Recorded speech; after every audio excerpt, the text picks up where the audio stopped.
Welcome to the Genius Alchemist podcast. I'm your host, Sarah McBride, and in today's episode, I will be exploring the interplay between human intelligence, our innate wisdom, and science and frameworks, and how that can pull us away from being fully ourself. So, this is an invitation to get to know yourself, understand yourself on a deeper level, and to start to trust in your experiences and not allow the parts of yourself that already feel critical or are self-rejection or need validation to take over and then almost gaslight yourself into self-rejecting your experience. So, let's get to it. So in today's episode, the topic that I would like to cover is, are you embracing who you are, truly who you are, or are you simply operating through a framework and a methodology? And that framework and methodology is usually something that comes from others. So I was asked a question last week, and the question was around, if I help people with limitless thinking and breaking free from glass ceilings, and how I can help them tap into this boundless potential that exists within all of us. And from that question and that subsequent conversation, it's led me to want to discuss it today, because I think it's a really interesting topic and I don't think it's discussed enough. So what I want to talk about is the interplay that exists within established scientific validation and our personal or experiential knowledge. So we need to get to a point of acknowledging the importance of our personal experiences, especially when it comes to innovation. So science, as you know, a method of inquiry, relies on empirical evidence and research to just validate theories and concepts. Now, if we think of ourselves as humans, we inherently seek validation. And the reason we do that is because if we were in the wild and we were rejected by our parents, for example, then we would be left to die. It's that simple. So we have it wired within us to seek validation as soon as we're born, and that's the reason why we mimic our parents' behaviours, and that's ultimately how we learn, and that develops a learning consciousness within us from a very young age, even when we're pre-verbal. So if you can imagine that we have this innate desire to be validated, because similar to animals, we're a herd species, so that is wired within us. That's an instinct. So we are wired to seek validation. Now, established scientific principles provide a framework for that validation. So even if these scientific research modalities, these frameworks, even if we have a personal experience that falls outside of these established norms, should we say,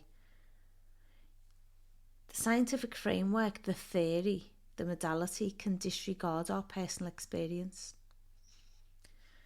And if it disregards our personal experience, we can then disregard our personal experience, and we can then get into a behaviour of self-rejecting, because we are wanting the external evidence, we want the research.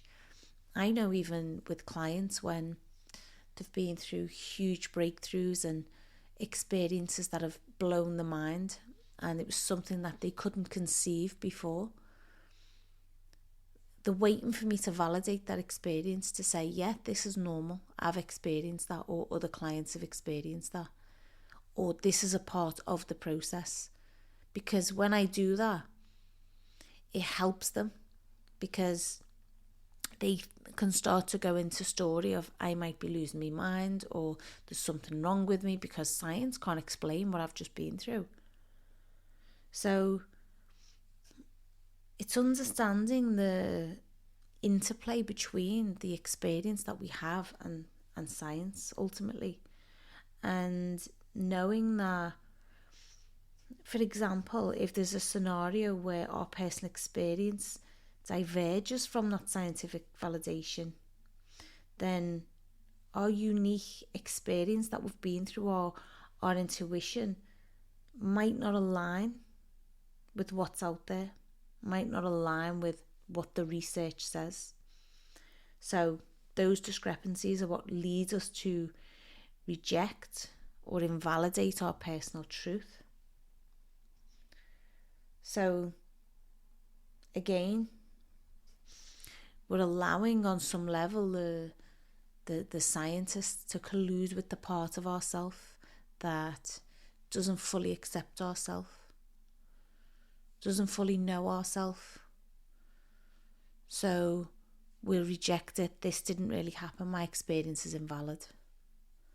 So this is where we have to create a sense of balance in our life and be careful as well in terms of what we take on. So what I would like to explore is this reliance on validation can stifle innovation, because a true trailblazer needs to step beyond an existing framework, beyond theories. And when they do that, they can introduce something new.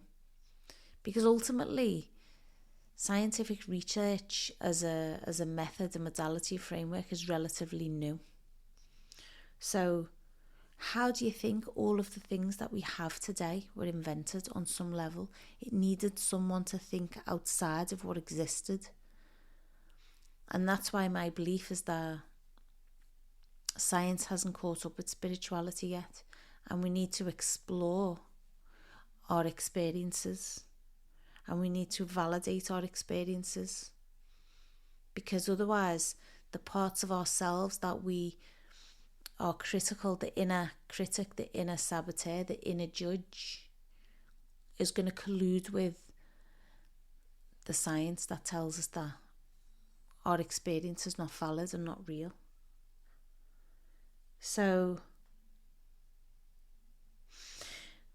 what we have to look at is the challenges faced by anyone that wants to step outside of the established norm, should we say, and introduce a new theory or a new concept. Because stepping outside of an existing framework does require courage. It requires a willingness to face resistance from others, skepticism. And that's ultimately how we will get to embrace innovation. Now, when we acknowledge the value of personal intuition and that divine intelligence that we can all access, we can experience innovation and progression.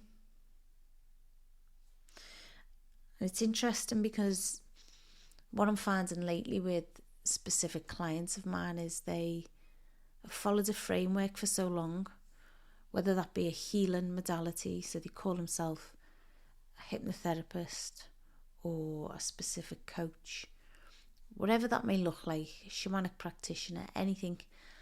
And they're looking at the experiences that they have now do not fit into those frameworks. So they're starting to question themselves. What am I here to do? Because I don't fit into this framework. And for me, this is the part of embracing who you are, because those frameworks were born out of other people's experiences, and other people's experience doesn't have to be the same as your experience. It doesn't need to be validated by your experience, as your experience doesn't need to be validated by theirs. So if we really want to create some of the most groundbreaking ideas, we need to know that that needs to be born out of an emergence of uncharted territory, places where people have not currently been, or they may have been, but their experience hasn't been studied, reviewed, and therefore stamped as this is now scientific evidence, and we're going to validate your experience. Now, again, we need some sort of balance, because, you know, there's a place for science in the world. This is not me bashing science. But the truth is there exists a form of intelligence that extends beyond academic qualifications, and a wisdom that transcends traditional frameworks. And the innate wisdom within us is ultimately a reservoir of knowledge that the mind in its entirety cannot encompass. And this wisdom is not solely confined to the intellect or formal education, but it encompasses the wisdom which is inherent in the body's natural ability. For example, think about how the body can heal itself, how it can adapt, and it can intuitively respond to various stimuli. So while we can acknowledge the importance of, and I'll drive the word specific, we can acknowledge the importance of specific qualifications. You know, for instance, don't try and rewire your entire home if you're not an electrician. That's obvious. You know, there's expertise that's required. However, there are areas where innate wisdom far surpasses the need for formal training. So if you consider the body's natural ability to heal, for example, you cut yourself, and that will initiate an automatic healing response without any external intervention. That shows you the body's innate wisdom in action. However, we live in a world where we tend to rely so often on external validation and expertise, and we can disregard that profound knowledge. The profound knowledge that just exists within us. It's there when we're born. We don't need to do anything. It's just there. We don't need to develop the innate wisdom. What we need to do is we need to remove the limitations of the mind, the barriers of the mind that exist, that stop you from believing in that innate wisdom. So, you know, we can rely on external solutions for everything, and that undermines that innate intelligence, which that innate intelligence within you is just waiting to be acknowledged. It's waiting to be recognised. It's waiting for you to put it into practice. So this episode is an invitation for you to step into that innate wisdom, into that innate healing ability, that innate intelligence, and stop seeking the external validation as much. Now, even though we can heal ourselves to an extent, there is also, and that's me putting a limitation saying to an extent, but there's also a need for doctors, for example, for surgeons. And, you know, it's about how we can balance the two. Because if I cut myself, my body will heal. But there's instances where I'll need intervention, and that's okay too. However, if every time something happens I rely on something outside of myself, it takes me a little bit further away from that innate wisdom and innate intelligence that's within me.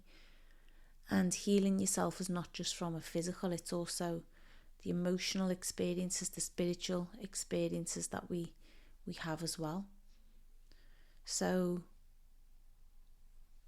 for example, how we can activate and alchemize that innate healer within us. How can we do that? I know for me personally, that's part of my mission, to help everyone to access that within themselves by giving them the tools and assisting and guiding and showing them. So it's not to say we don't need each other still, but it's to say, how are we empowering each other? How are we pointing each other back into ourselves so we can tune into that? And we have to be and embrace who we are to do that. And most people I know reject aspects of themselves. And the rejection can come from any part of self. It can come from the part that doesn't believe in the intuition, the part that hasn't had the experiences validated, therefore there's not a trust in your experience to be true and to be real because they've not been validated. So then that can almost take you further away from truth, from yourself. So we have to start with getting to know ourselves on a real deep level. And this can work the same way from not just self-rejecting, but if there's a part of us that needs to feel special, because we all have specific human needs, and one of the human needs that people will latch onto is the need to feel important or special. So when you have that need to feel important, that need to feel special, that can also get in the way. So it's not just about rejecting self and thinking you're not important and you're not special and only scientific validation is important enough to listen to and to believe. But there can also be parts of us that have a desire to feel special. And again, this can keep us trapped in frameworks. So I know people who have had immense innate wisdom and they've been phenomenal healers, and then they've studied because of their lack of trust in their innate ability. So they've studied and fitted into a framework of a specific therapist or a doctor, and they've completely disconnected from that innate wisdom. So it's also about the need to feel special and fit into a framework can also take you away from it. Not just, I'm not good enough, so I'll listen to that. I'll listen to what they say and then I'll operate my life in that way. It's, I'll move into a specific framework. I choose to move into that consciously because that fulfills a desire to be special, important on some level. I saw last week a post on social media which said, I am part of this. It was a group and a modality, but it was more like a cult. And we have access to this ancient practices and techniques that have been passed down thousands of years. And you have to be initiated in a specific way to access this innate ancient wisdom. So basically another framework of, you've got an ancient innate, so the key word being innate, you've got this ancient wisdom inside of you, but only we can activate it for you. So like a pyramid scheme, we will activate that, and then you get to wear a badge and you get to feel special and you get to be part of something that's away from science, that's different. So another framework which has got absolutely nothing to do with science, but another framework which keeps you trapped. And sometimes that's what it's about. It's a trap. The framework within itself can be a trap. Science can be a trap because it colludes with the party that needs validation. But also the ancient esoteric wisdom that you can gain access to if you become part of our pyramid scheme. Again, a trap. It's all taking you away from self. So what we have to do is we have to look at how deeply do we know ourselves? How deeply do we trust in ourselves? Because all of our innate wisdom, when we're filtering it through the brain, has to be filtered through hundreds and thousands of programs that we possess. So those programs that we operate on, that lens that we view the world, we have to filter the information through that. And then sometimes it can get lost. Is this intuition? Is this wisdom? Or is this actually my wounds? But when we know ourselves so deeply and we get to understand our programs and we understand our wounding, we can actually real time know in the moment, there's a part of me being validated by stepping into this and understanding this and accepting this theory. Because I know for me personally, when I studied psychology, and not for all, but there was a lot of things that I'd question. A lot of apparent studies that were conducted on rats, for example, or on dogs. And for me, I would question these things. We're not a dog, we're not a rat, so genetically we can look at how they work the same on a physiological level, biologically, but we have never been them. So because we've never been a rat or a dog and we're humans, how can we ever understand what their experience of the world is? You can't unless you've been that thing. So a lot of these research studies which get validated and then they get paid for, and then all of a sudden these are solid theories that get put out, and if we go against them, then they question our experience, and then we get made to question ourselves. Now, if we can understand that, we can become limitless. Our potential can become expansive. We can step into the quantum field and know that the construct that is life, not just the framework of science or something else, but the construct that is life, that time, that everything that we think about life in the way that we think about it is completely different. So the quantum field being an aspect of reality that exists beyond any of these limitations, the limitations of the physicality. It's a energetic matrix, and within that space all particles and forces arise, and all consciousness is unified. And when we can move beyond this physical construct and these ideas and these beliefs, and we can change our perception, and we can step into this quantum field, we can access a higher level of consciousness. We can tap into a universal wisdom. And once we do that, we learn how to bend reality, because our beliefs shape our behaviours shape our actions, and due to cause and effect, our actions shape our reality. So we can literally start to bend reality. Most people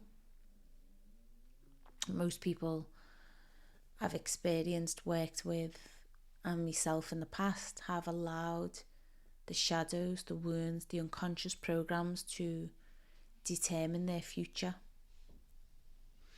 to shape their reality. So once we can become conscious and step into a field where all possibilities exist, we can bend reality, we can manifest and create from that space. So today's episode was to invite you to look at your perception of reality and what is that? And how can you shift and change your perception of reality? What do you need to do? What do you need to look at? What parts of self do you need to understand and then integrate to become whole? To then start to trust yourself more. Then to start to trust your experiences and move beyond the current matrix that we live in. But ultimately, this is an invitation to acknowledge that the quest for knowledge and understanding should encompass both the value of your external qualifications or another's external qualifications, and then the profound depth of wisdom, innate wisdom that's within all of us. So by acknowledging and balancing these sources of wisdom, we can then harness the full spectrum of human intelligence, and once we do that, we can navigate life's complexities in a more holistic manner. And that's ultimately what I choose to do on a daily basis. So here's an invitation for you to do that also. Thank you for listening. Thank you for tuning in to the Genius Alchemist podcast. If this episode has ignited your curiosity or inspired you in some way, then I encourage you to subscribe and share with friends. For those that want to stay in the loop and be the first to know about future episodes, special offers and free resources, make sure to check out the link in the show notes. By joining my mailing list or reaching out through that link, you'll have exclusive access to all the latest updates and ways that you can connect with me. I look forward to sharing more inspiring stories with you all in future episodes.